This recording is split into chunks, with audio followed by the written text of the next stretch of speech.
Imagine unearthing an ancient tomb, a place that's held secrets for millennia, only to find a mystery inside that's far more recent, far more personal, really, than anything from ages past. Quite a hook, isn't it? It really is. This isn't just about the archaeology, the discovery itself. It's about who makes it and the very human drama that unfolds right there. Exactly. The way the historical, the ancient, suddenly slams into something acutely contemporary. It forces our seasoned archaeologists to become, well, unexpected detectives. It's like a clash of eras almost. Yeah, a total clash. Yeah. And today we're doing a deep dive into a newly uncovered collection called the Emerson Papers. Now, these aren't like a neat, connected story. No, not at all. Think of them more as a motley lot, as the source calls it. Letters, bits of journals, manuscript fragments. Scattered clues. Right, all pieced together. And they reveal this truly captivating tale. And these fragments, they really are like the clues themselves.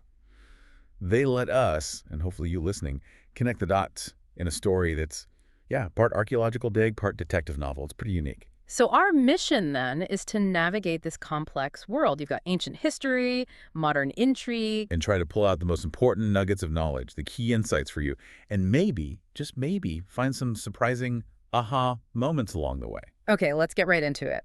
The first big piece is this accidental mummy. Right. And it all starts with this really strange clue about an imaginary tomb, Tomb 20A. Imaginary because officially, it didn't exist. Exactly. Someone completely anonymously sends a warning about this tomb that you check the records, it's just not there. Now, that's definitely one way to get Professor Emerson's attention. Oh, absolutely. And despite Emerson's legendary impatience, his booming voice. They called him the father of curses, didn't they? Affectionately, maybe, but yes. His gut feeling about this non-existent tomb, it was spot on. He was just convinced it wasn't some simple chamber. He thought it was a passageway going down. A descending passageway, yes. And he was absolutely right. But his team, Ramses, Nefret, David, they had to push through quite a bit of skepticism just to even get started on it. And the work itself sounds just grueling. The papers really take a picture of the dedication involved. Oh, completely. They're using pickaxes, trying to cut through this hardened fill. And the air quality, foul air, bats, guano, ugh. It really shows the grit you needed for these kinds of discoveries. It wasn't glamorous. Not at all. And I think that extreme effort, that physical toll, it must have magnified the shock of what they actually found inside. Definitely. It makes the discovery even more jarring. Because when they finally break through, what they unearth isn't, a pharaoh or some ancient noble. No. It's a woman. Yeah. A recently deceased woman. Yeah. And the details are immediately wrong. Yeah. Just out of place. Like her hair, fair hair, left unbound. Which isn't how the ancient Egyptians would have prepared a body. Not at all. And her clothes. Instead of traditional wrappings, she's got these modern, flimsy silk undergarments on. Wow. And this outer covering of azure silk brocade. Amelia Emerson herself, she notes it right in her journal, silk was unknown to the ancient Egyptians. That's a huge red flag right there. Those little anachronisms, they just scream modern, don't they? Absolutely. And the body itself, it was remarkably preserved. So fresh is the word used. So fresh that Howard Carter, who was there. Right, he was on the scene. He initially thought it was just a corpse or a cadaver, not a mummy in the ancient sense. And no obvious injuries, no broken bones in the face or anything like that. No obvious external wounds, no. And Amelia, with her really keen eye, she provisionally deduces, okay, wealthy woman, fair-haired, seemed to like the color blue. But she also made a deeper observation, didn't she? Something about perspectives. Yes, her journals mention this, a pointed remark about how men, tend to dismiss women's things as frivolous or unimportant. So it's not just about noticing the fabric or the hair. No, it's a commentary, really. You could say the gendered gaze in archaeology back then, where things associated with women might be overlooked as clues. That's fascinating. Amelia recognized it wasn't just a clue she saw, but maybe a systemic blind spot. Her unique perspective, being both a trained archaeologist and a woman of her time, gave her an edge. It's a good reminder that you really need diverse perspectives for a full investigation. That's a really crucial point. And Amelia's intuition, it seems to play a big role. She had that vivid dream, didn't she? She did. This dream about a large cat carrying a diamond necklace. Okay. Strange image. Very. But she later wrote it off as her subconscious mind at work. And this intuitive leap, it led her to realize something crucial was missing from the body. The jewelry. Not just elegant jewelry, but even a wedding ring. Gone.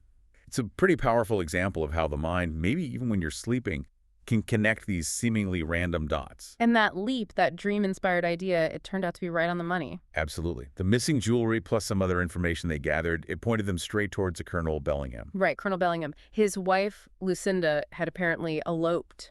That was the story. Eloped with his secretary, a man named Dutton Scudder, months earlier. And the colonel had a whole narrative ready. Oh, yes. Quite dramatic. He talked about getting a letter from Scudder, who supposedly promised to restore Lucinda to him if the colonel came back to Egypt, painting Scudder as the bad guy, the abductor. Sounds a bit convenient. Well, the papers show that Cyrus Vandergelt, the practical American on the team, he certainly thought so. He expressed some serious doubts about the whole abduction story. Why? What didn't sit right with him? He basically pointed out how incredibly difficult it would be for a lady, presumably well-known, to just vanish from a grand hotel without anyone noticing. No trace. It just didn't quite add up for him. It does seem flimsy when you put it like that. So why did Amelia suspect something more? Her instincts, again. The papers show her feeling that there was something darker and more dangerous than simple extortion going on here. So not just an elopement gone wrong, or a simple blackmail plot. No, she sensed a deeper, maybe more sinister game being played. And her instincts were, well, proving pretty reliable so far. Remarkably so, which actually brings us to this other really fascinating detour in the story involving what the papers call the charlatan and the obsession. Okay, tell me about this. So we meet this character, Donald Fraser. He's wealthy, but also described as rather gullible. And he has this belief. A very strong one.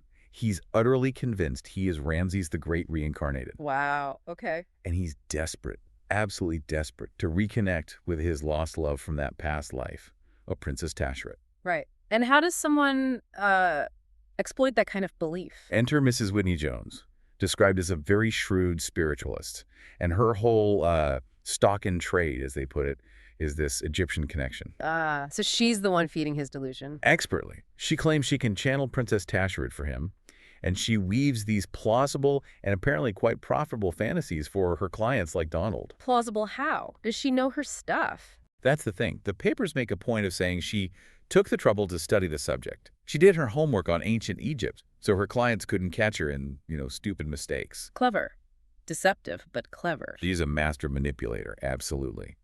And she knew exactly how to use the era's fascination with spiritualism and Egypt to her advantage. It was kind of a perfect storm for someone like her. So how does she connect back to the tomb, to Tomb 20A? Well, it turns out Mrs. Jones is the mysterious informant. She's the one who supplied the clues about the imaginary tomb. No way. Why would she do that? Self-interest, pure and simple. Ramses figures it out pretty quickly. Her motivation was to produce a mummy. Find a body, anybody really, that could pass as ancient. To prove her connection. Exactly, as final proof of her psychic talents to Donald Fraser. Solidify his belief in her, and of course keep that income stream flowing. That's audacious. It really is. Even Cyrus, Mr. Practicality, the papers say he couldn't help but kind of admire her cleverness, the sheer nerve of it. He acknowledged the depth of her cunning. Okay, so you've got the grieving husband, the supposed kidnapper, the gullible millionaire, the manipulative spiritualist. All these threads are starting to come together. Precisely. And the stage is set for a pretty explosive confrontation, which leads us into the climax. Vengeance, intervention, and unforeseen consequences.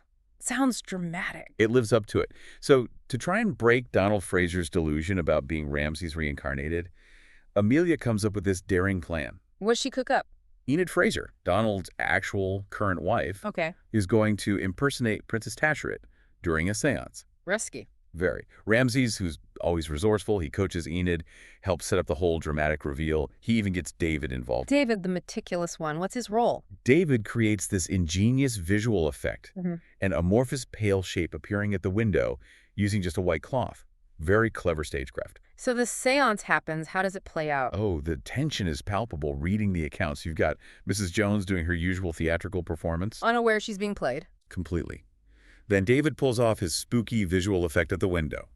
And then Enid makes her grand entrance as Princess Tashret. And Donald, how does he react? He's ecstatic, absolutely beside himself. He apparently overcomes the grasp of the men who held him, presumably trying to keep him calm, and rushes forward to embrace his princess. So much for Enid's speech. Exactly. It brings her carefully rehearsed lines to a very abrupt end. But the drama, it's far from over. In fact, it's just ramping up. What happens next? Just as things seem to be maybe resolving or at least shifting, Colonel Bellingham returns. Ah, the Colonel. Back for vengeance. Driven by it. And he sees Dutton Scudder, the secretary, the supposed kidnapper. But Bellingham identifies him as someone else, a Mr. Tollington. Tollington. Does that name mean anything? It clicks for Ramses immediately. Tollington is a man he'd run into before, someone who had actually threatened Dolly, another member of their circle, earlier on. Okay, so Scudder is Tollington. Yes. And Ramses has this moment of realization. He sees Scudder Tollington not just as a secretary, but as a romantic madman. Yeah. Playing out some kind of futile, melodramatic game. Had Ramses suspected him before? He admits he had. There was this increasing sense of familiarity from their previous encounters. And something else Tollington's hands. Despite trying to look like a gentleman, his hands were hard and calloused. Didn't fit the picture. Little details again? So all these characters converge where? It leads to the final confrontation. Yeah. And where else but back in the dark, dangerous passageway of Tomb 28. Of course. Full circle. Bellingham, armed with a shotgun, corners Scudder Tollington right there in that claustrophobic space. It's basically a powder keg. High stakes. What ignites it? It explodes, all right. Amelia, Ramses' mother, gets caught in the middle, somehow in Bellingham's grasp. Oh, no. And Ramses reacts. The papers say instantaneously and without regard for his own safety, he intervenes, jumps into the struggle. There's a description of the sound. Shattering bone. Oh, wow. So Ramses, he killed him. He did. Amelia reflects on it later, the impact of, quote, one's first homicide. But she's absolutely firm in her conviction that Ramses did what had to be done. That's incredibly intense, a defining moment for Ramses. Absolutely. And the papers don't just gloss over it. For Ramses, it's a profound shock. He crossed a line, and it leaves this deep mark on him. He's not just the quick-thinking hero here. He's a young man grappling with taking a life, even to save his mother. How does his father, Professor Emerson, react? He's usually so gruff. That's what's so striking. Amidst all this darkness and trauma, the professor, who normally complains or scolds, he shows this rare moment of just deep affection and pride. What does he say? He tells Ramses simply, "You saved your mother's life today. I appreciate it." Wow. From Emerson, that's huge. It really is. It cuts through all his usual bluster, shows the depth of the unspoken love and trust there. That really humanizes him, doesn't it? But even with that moment and the immediate threat gone, like Amelia always says, life is never so simple as that. No, never. The aftershocks and lingering questions are significant. Ramses, even though he resolved the crisis, is deeply affected by the killing. It's a heavy burden, like you said. But his friends rally around him. They do. The papers show Nefret and David offering just unwavering support. There's this moment where Nefret is tenderly holding him, reminding him, "You have friends who love you, Ramses. Don't shut us out." That's important, especially for someone like Ramses who can be quite guarded. Exactly. It highlights that need for connection, for emotional support after something traumatic. It's a vital counterpoint to the sort of solitary burden he often tries to carry. And it's during this vulnerable time, isn't it, that we get a really rare glimpse into his true feelings, particularly about Nefret. Yes. David, in a moment of just candid curiosity, he basically asks Ramses straight up, "Why don't you marry Nefret? You clearly care for each other. She's wealthy.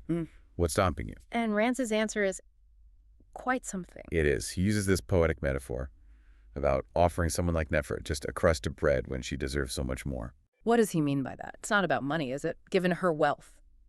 No, I don't think it's about material wealth at all. It's about his own sense of self-worth, his purpose. Yeah. He sees Nefret as this extraordinary person, right? And he feels he needs to be able to offer her more than just fondness or a convenient match. He feels he needs to achieve something himself first. Something like that. Yeah. He holds himself to this incredibly high standard. He feels he needs to become something more, something substantial in his own right, before he can truly feel worthy of her, before he can offer a partnership that he sees as equal to her brilliance. That's complicated. Deeply. He says he doesn't want her to know the depth of how he feels until I can offer that kind of partnership. It really speaks volumes about his character, his pride, his complexity, and yeah, his very deep, though usually hidden, affection for her. So even with the mummy identified and the killer dealt with, there are still these huge emotional knots. Absolutely. The Emersons know it. There are always loose ends to be tied up. And these bigger questions linger about human nature, about deception, about what drives people. Love, pride, self-preservation. Right. So this whole deep dive, it started with a physical mystery, didn't it? A body literally out of place in time. Yeah, a classic archaeological puzzle almost. But it very quickly unfolded into this really profound exploration of psychological mysteries. The power of delusion, like with Donald Fraser. Mm-hmm. Believing he's Ramses the Great. Or the intricate dance of family dynamics, the secrets, the hidden feelings, and the sheer depths of human emotion driving people like Scudder to create this theatrical, romantic, madman revenge plot. Exactly. Ultimately, you realize this story isn't just about solving a crime. It's about understanding the stories we tell ourselves. And how those stories sometimes unconsciously shape our reality, for better or sometimes definitely for worse. Which kind of brings us to a final thought for you, the listener. After hearing all this, Hmm. maybe consider, what treasures are you seeking in your own life? And perhaps more importantly, what truths, maybe even truths about yourself, might you be overlooking in the process?